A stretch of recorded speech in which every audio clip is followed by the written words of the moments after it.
Fala investidor, fala investidora, como é que vocês estão? Espero que vocês estejam muito bem. E eu aposto que você deve estar sabendo a respeito de uma notícia da Cosan de que ela decidiu abrir capital da Moove lá no mercado norte-americano. Ela fez o protocolo de alguns documentos ali na SEC para que fosse possível avaliar se o IPO lá vai ser possível, se não vai. No entanto, as notícias ainda não são extremamente claras. E aí eu preciso trazer vocês aqui para a gente dar uma olhada. Por quê?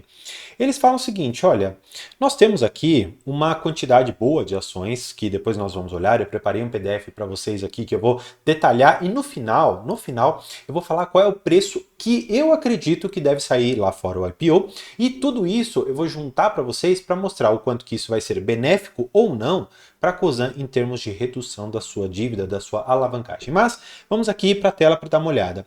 Eles disseram o seguinte, que de acordo com a Cosan, a quantidade de ações ordinárias a serem vendidas e a faixa de preço de oferta propostas ainda não foram definidas. Então, nós não temos preço, não sabemos quando que vai ser, não sabemos se vai acontecer. Agora, a questão é fato que o mercado norte-americano está muito mais aquecido do que o brasileiro para fazer um IPO. Tanto é que existe uma máxima de mercado dizendo, olha, normalmente quando as pessoas vão fazer o IPO das empresas, elas preferem buscar aquele momento em que o mercado está mais aquecido, pagando pelo preço-lucro das ações valores muito mais altos. As pessoas estão preferindo, no mercado norte-americano, em alguns segmentos em específico, pagar uma projeção de lucros muito mais alta. Ou seja, o que é o preço sobre lucro? O preço sobre lucro é basicamente você pagar pelo lucro de hoje o correspondente a tantos e quantos anos da empresa. Ou, dizendo de outra maneira, como eu acredito que seria a melhor forma de você compreender. Significa que o preço que você está pagando hoje nas ações serão retornados para você em termos de lucro para a empresa em determinada quantidade de anos. Ou seja, quando você vê que uma empresa está a 8 vezes preço sobre lucro, significa que em 8 anos ela vai te entregar em termos de resultado operacional, em resultado de lucro, aquele valor que você pagou. Então, supondo que você é acionista da empresa e você pagou R$ 7 naquela ação. E todo ano aquela empresa te dá R$ 1 em termos de lucro. Então significa que o preço que você pagou de R$ 7 dividido ali por aquele 1, significa então que você teria 7 anos de espera de lucros para que você então tivesse esse retorno do seu capital. Claro, eu não estou falando aqui de dividendos, isso daqui é uma outra coisa. Agora, o preço sobre lucro seria essa daqui a conta. O que eu quero mostrar para vocês, né? Já que nós não temos dados, eu preparei um PDF aqui para a gente trabalhar um pouco o que eu acredito que pode acontecer. E para isso eu preciso primeiro partir dos resultados da própria empresa. Então eu peguei os resultados mais atualizados do primeiro trimestre de 2024 e vi aqui que a Moove tem, em relação ao retorno, ao resultado atribuível aos seus acionistas em termos gerais, e fiz isso daqui anualizado. Por que eu fiz o anualizado? Porque o preço sobre lucro, e claro, eu estou enfatizando bastante isso porque é um dos indicadores que eu vou utilizar para então conseguir chegar a um determinado preço, eles utilizam esse indicador anualizado, o lucro sendo anualizado. Então, nesse caso aqui, eu peguei esses 180 milhões, fiz aqui multiplicado por 4 e cheguei a 722 milhões de reais. Se você não sabe, né, a Moove é uma empresa que, no geral, ela tem ali os lubrificantes. Lubrificantes tanto para veículos leves como para veículos pesados. Então, é um segmento, é um setor bastante interessante, porque ele é bastante perene, não tem muita escolha. Ou você troca o óleo ali do motor, ou você troca o lubrificante, ou você pode ter danos maiores ao seu veículo, ou talvez ele fique até mesmo impossibilitado de andar. Então, exatamente esse setor mostra-se dentro da Cosan, um dos melhores setores para hoje eles abrirem o IPO. Não só porque a empresa está dando resultados muito interessantes, mas porque também o segmento em que ela está incluída é bom. E claro, eu preciso ainda mostrar alguns outros indicadores fundamentalistas para a gente fazer aqui algumas contas. Eu gosto sempre de dar uma olhada na margem líquida da empresa. Como que você alcança a margem líquida? Basicamente, você precisa ver o lucro líquido, que seria o resultado atribuível aos acionistas controladores e não controladores, e você precisa dividir pela receita líquida da empresa para você então ver quanto que a empresa faturou. Quanto que ela teve ali de ganho com tudo? Antes de pagar o pessoal com os seus serviços, antes de pagar tributos, antes de ter a depreciação, antes de tudo isso. E aí você tem finalmente ali o lucro depois que você zerou tudo, ou seja, aquilo que efetivamente vai ficar para o acionista. Olhando aqui, nós temos o valor de 180 milhões de reais, 656, e vamos dividir por aqueles 2 bi 439 milhões 592 mil. Ou seja, nós temos aqui uma margem líquida para a Moove na ordem de 7,4%. É um resultado bom? Olha, não é a minha predileção aquela empresa que eu olharia para colocar no meu portfólio. Claro, eu também não quero que você analise um único trimestre para dizer se a empresa é boa ou não.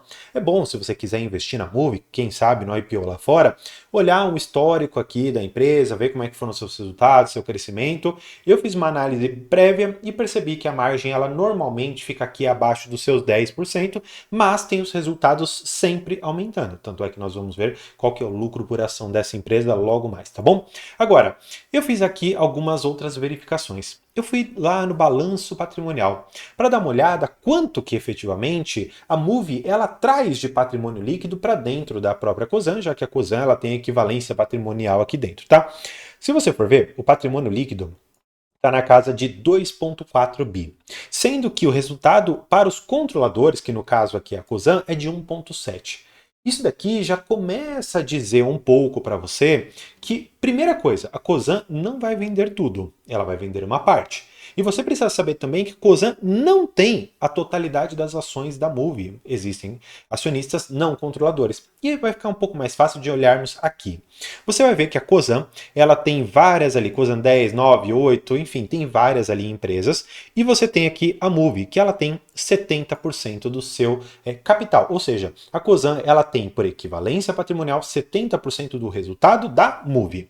É isso que você precisa saber. Portanto, para que ela não perca o controle, ela não pode simplesmente vender mais do que ela tem aqui para perder o controle. Claro, ela pode ser uma empresa de acionistas diversos, você ter um tipo de governança corporativa que nós chamamos aqui no Brasil de corporation, ou seja, você não tem um controlador específico, você tem uma quantidade ali de controladores, é um capital disperso. Mas eu não acredito sinceramente que a Cosan ela vai querer se desfazer um centavo a mais daquilo que é necessário para ela fazer frente àquilo que ela tem de alavancagem. E isso, claro, nós precisamos dar uma olhada. Por quê? Olhando aqui, nós podemos enxergar quanto que da Cosan, e aí você, mais uma vez, é bom lembrar dessa estrutura aqui, de todas essas empresas investidas, de tudo que ela tem aqui. O principal resultado vem, claro, da Raízen, que é a maior. Estamos falando aqui aproximadamente dos segmentos reportados de 53 bilhões de reais. Ao passo que na Moove, isso daqui eu estou falando de patrimônio, tá bom? Estou falando de 2,4 bi.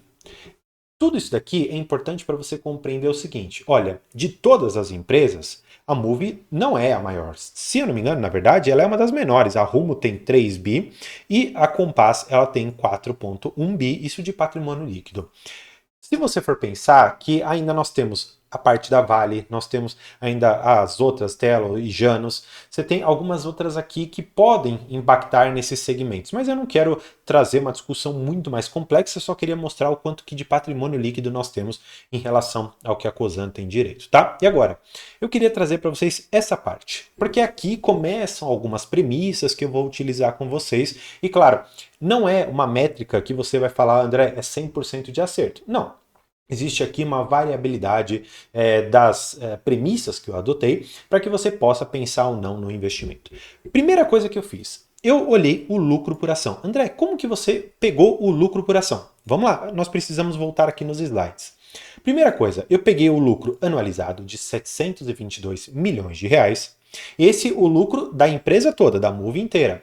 E o que eu fiz? Eu peguei todo o número de ações e eu dividi aqueles 722 milhões pelas 34 milhões de ações e cheguei a um lucro por ação de R$ 20,66. Mas André, é muito alto. Sim, de fato é muito alto. Só que você tem que entender que nós não vamos abrir capital aqui no Brasil. Nós vamos abrir capital lá fora. Significando, portanto, que esse lucro por ação dolarizado ficaria em 3 dólares e 81 centavos. Qual que é a outra premissa que eu aqui ainda não coloquei com vocês, mas que eu acho que valeria a pena?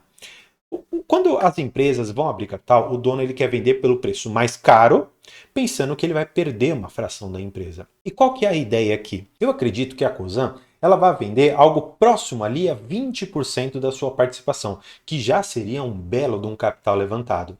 Fato é que, normalmente, as empresas, como eu te falei, em relação ao preço-lucro, você está comprando hoje toda uma projeção de lucros futuro. Ou seja, normalmente quando você vai lançar um IPO, você não vende a empresa pelo lucro que ela vai dar no ano seguinte. Você vende pelo lucro que ela vai dar nos 10, 15, 20 anos lá na frente.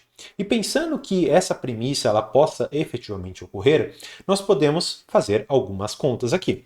Ou nós poderíamos pegar esse lucro por ação e multiplicar por 10. Ou seja, significa que em 10 anos eu teria esse lucro por ação em relação ao preço que eu estou pagando. Mais ainda, nós poderíamos fazer, como aqui no Brasil é muito comum, nós pagarmos 15 vezes o preço-lucro no IPO, que não é nada de se estranhar.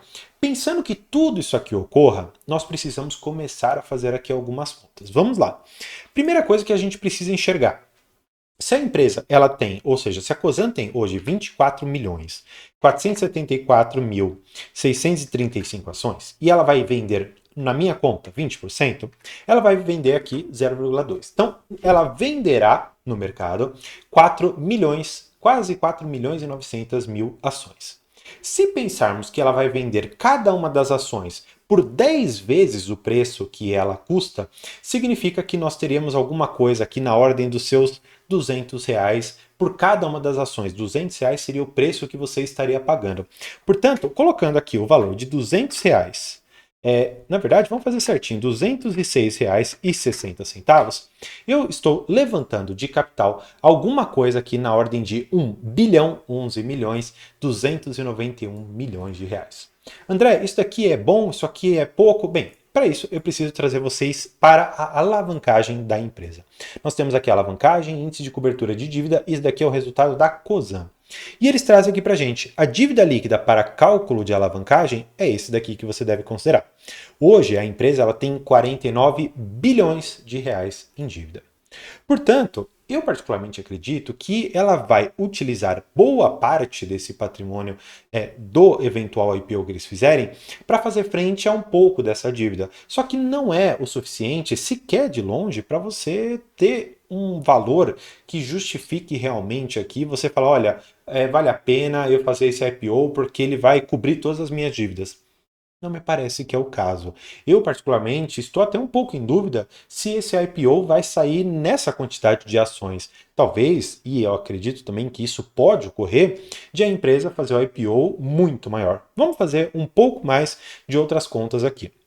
Eu tinha falado para vocês que ela faria o IPO, basicamente, ali de 20% das ações que ela tem. Mas vamos supor que ao invés de fazer em 20%, ela faça de 40%. Ou seja, eu preciso dobrar esse valor aqui. Eu estou falando de 2 bilhões e 22 milhões de reais. É um valor significativo? Sim, é significativo. Mas também não é, sequer de perto, um valor razoável para você fazer frente a uma dívida líquida de 49 bilhões. Talvez dê um certo acalento para a empresa, talvez dê, de uma certa maneira, ali um pouco de fôlego para ela poder operar, mas eu não acredito efetivamente que vá ser aquele game changer, vai ser aquela mudança de perspectiva para a empresa em termos de lucratividade, em termos operacionais. Agora, eu quero saber de você. Você investe em Cosan? Você está otimista ou não está otimista com esse IPO da Moove? Claro, essas daqui foram algumas premissas que eu estabeleci para o estudo que eu te mostrei aqui e espero que você tenha compreendido. Qualquer dúvida pode deixar aqui no comentário. E se você quiser ter análises mais profundas a respeito da sua empresa, tem aqui a nossa área de membros que eu posso ter uma conversa diretamente com você para 1 hora nós debatermos sobre sua estratégia de investimentos. E claro, também vou deixar aqui nos comentários o link do meu livro, que está extremamente barato, menos de R$ 30. Você pode ter um conteúdo de quase 80 páginas, escritas da primeira até a última palavra por mim. Então, espero que você tenha gostado do vídeo. Não se esqueça de se inscrever. E por hoje é isso. Muito obrigado e tchau!